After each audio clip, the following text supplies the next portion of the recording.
So we are now streaming. Excellent. Thank you. So anyone who may be watching these videos, you probably noticed that we missed a couple weeks. That's because, there we are. Sorry. We missed a couple due to some illnesses, and regrettably we are missing a player tonight, but he has given us permission to continue. We did actually play 2 sessions that were not streamed because Joe was in the hospital. Joe, by the way, it's good to have you back, even without the whole streaming thing. Just in general, it's good to have you back. Yay. Just don't have you. You're not dying anymore. Yay.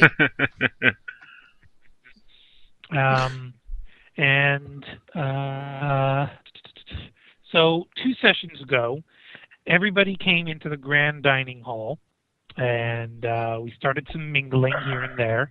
At that time, Scout's character, Nozzoni, well, Scout had to drop out, so Nozzoni was a no-show at the dinner party, which had Gallius a little worried. Gallius is tonight's no-show, as the Bobob has...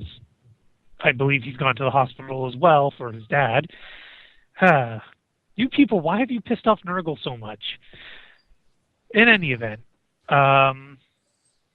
we had a little bit of mingling at the dinner party, and the captain stood up and started to deliver his speech about why he was so proud of his ship being the safest and most technologically advanced in the tri-sector area, when the ship was rocked by explosions, and momentarily gravity shifted about 90 degrees very suddenly, and there was quite a lot of injuries.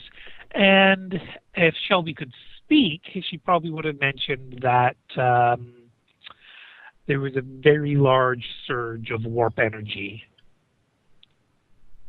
Then after the emergency lights came on, all the nobles and their servants and the ship's servants and the few command crew who were already on the gala dinner area, started to recover, pull stuff together.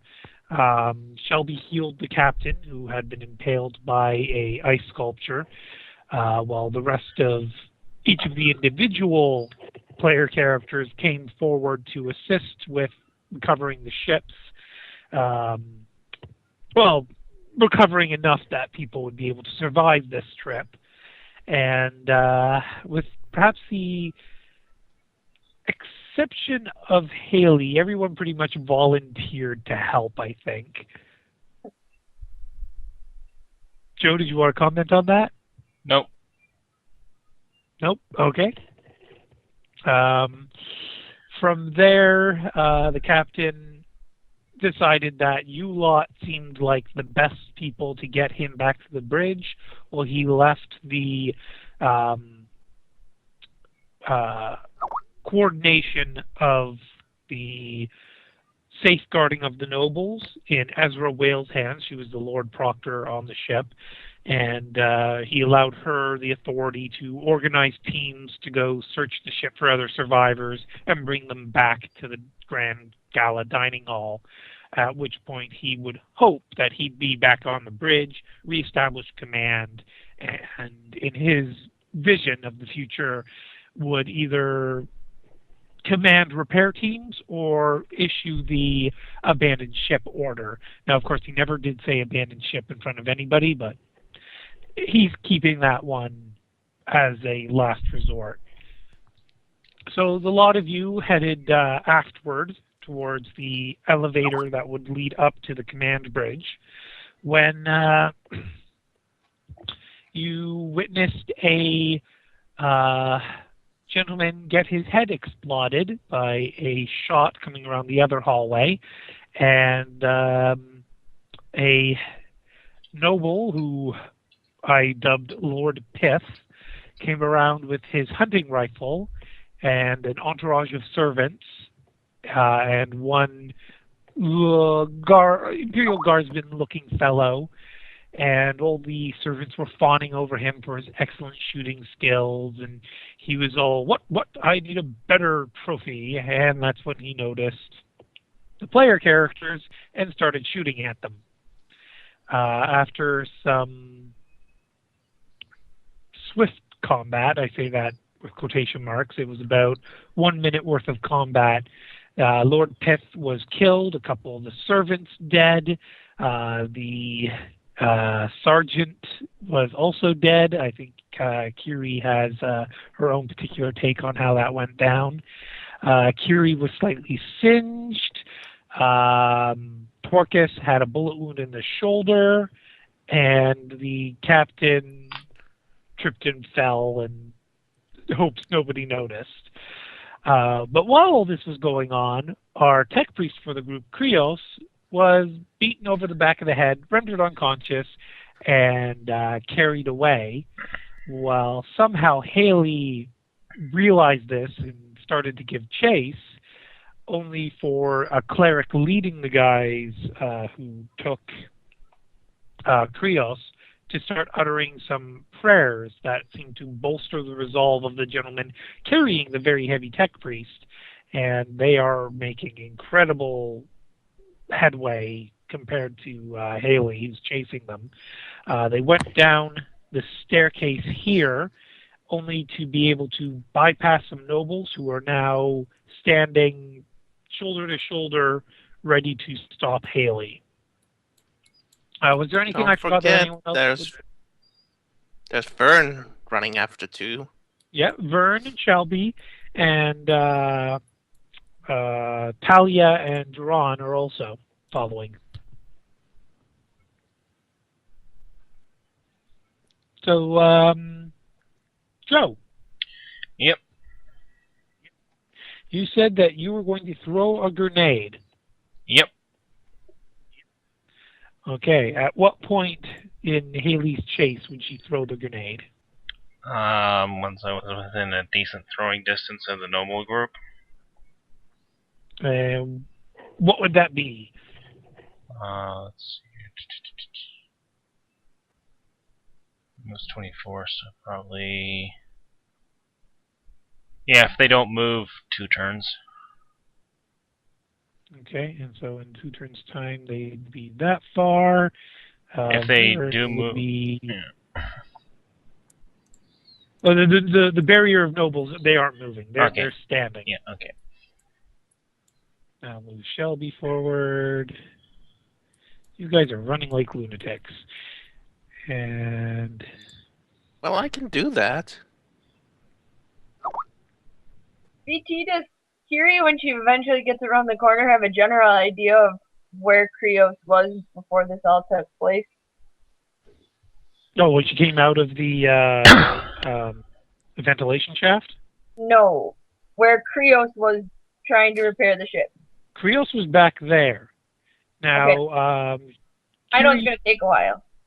Well, roll perception for Kiri. Awareness, sorry. A sonatic awareness. Yeah, she wouldn't have heard the commotion of they are taking Krios because she was still in the ducts and fighting people at the time. So at the moment, she's just sort of milling about with Torcus, the captain, and the corpses. Told us at the end of the session that our tech priest was taken. She's aware he's gone. Yes. I know I never got you the recording from last week, but that happened. And 39 actually meets my awareness check, by the way. Yep. Oh, I applied a -10 penalty for the fact that you would have been in combat at the time, I thought. I have a 45 perception and +10 in awareness. Oh, you do have +10 in awareness. Okay. Yep. All right. Well, in that case, then, and if the captain said it too, then yeah, it looks like you're aware as well. Okay. I just wanted to know if she could check for clues about what happened. Sorry, if she could what? Look for clues around where the attack happened. Because she just knows he's gone and she doesn't know exactly what happened. But never mind. Getting ahead. Yeah. Okay. So yeah, at the moment, you're at the opposite end of the hallway from where he disappeared from. Okay. So, Joe, did you reverse Haley's position? No, Because Vern's a lot closer to Haley than I thought he'd Oh be. yeah, I never moved her up. No, I was just testing the distance. Okay, yeah. 5, 6, 7, 8. Okay. And so that would put her in about 20 meters range of the people, the nobles, who are basically standing shoulder to shoulder and not budging.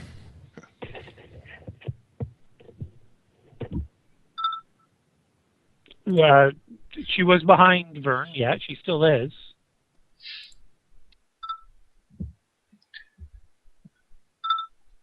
Okay. Yeah, Vern decided to do lots of sprinting because he felt he could take the pain. Well, Vern he overpassed Shelby on like the second turn. well, toughness being Vern's highest stats, well, he should be able to sprint. Okay. So, yeah, Haley, you want to lob a grenade, huh? Just to be safe, I'll do a half move first. How much is a half move? 4. Let's get a bit closer, then throw it. All right, let's see your ballistics test.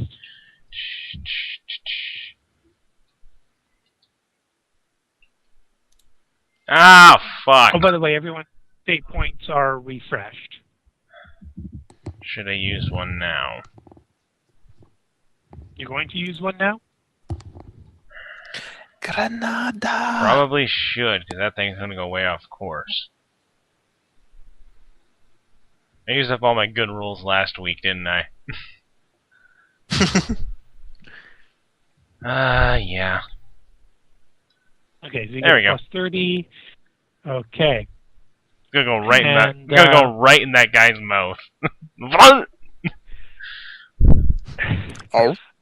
So to describe the 5 nobles who are standing there, basically, fuck, where did I put my notes this time? Why can I never just seem to have them handy? All right. So basically, they're in a line of 5 from left to right. There's a scrawny-looking one. There's a average-looking one. There's another scrawny one. There's a rather big noble, probably a guy who is rather athletic, and then another relatively scrawny one.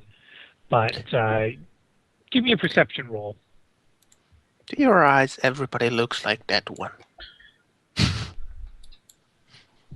Grenade, that one, that one, that one, that one. No, this isn't a kill grenade. This is a fuck you up grenade. Eh, There's a same difference. difference. Not even paying attention to them. So you don't notice until actually after you've thrown the grenade. All 5 of them are wearing Aquila necklaces or various other symbols of faith. And you just threw a grenade at them.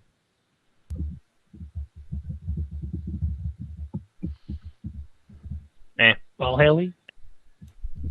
Really? That's not very true to your upbringing. I think she'd be a little more upset. I'm thinking. But in any event, I just want to double check the rules on those grenades. I don't think you actually have to roll anything other than your attack roll, though. So I think it's all just in their hands now.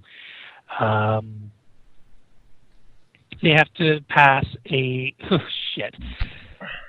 toughness -10, and the range of effect, however, is that a 10-meter radius or diameter? See, it says anyone within 10 meters of the grenade. Makes me think radius. So that's a pretty big fucking radius. We'll use green for this one, and we'll put it in the token layer.